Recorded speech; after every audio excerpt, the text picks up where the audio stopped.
بتائیں مجھے کہ آپ کے ہاتھوں کا یوں کب کپانا، آپ کا یوں بیمار پڑ جانا اور کمرے میں اپنے آپ کو بند کر لینا، کیا یہ سب کچھ آپ نے اس لیے کیا کیونکہ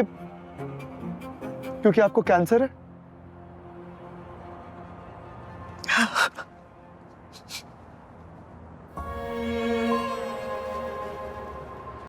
اس ایپیسوڈ میں جب سلمان کو پتہ چلتا ہے کہ اس کی ماں کو کینسر ہے تو وہ بہت جذباتی ہو جاتا ہے۔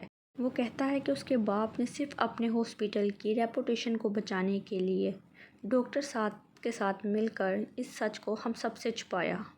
ایسے شخص کے ساتھ رہنا ہی نہیں چاہیے جو اپنے بچوں کے ساتھ جھوٹ بولے۔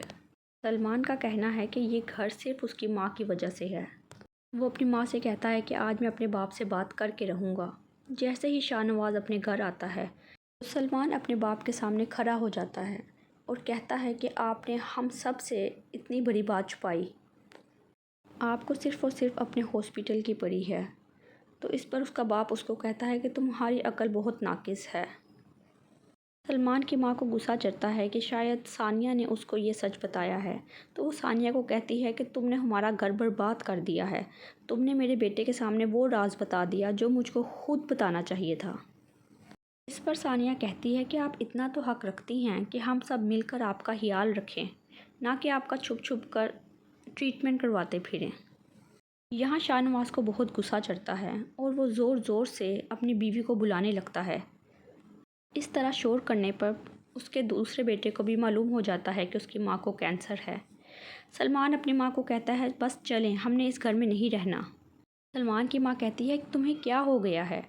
میری مرضی میں جس مرضی کے ساتھ رہوں، جس مرضی کے ساتھ ٹریٹمنٹ کرواؤں، جب مرضی میں سچ بتاؤں۔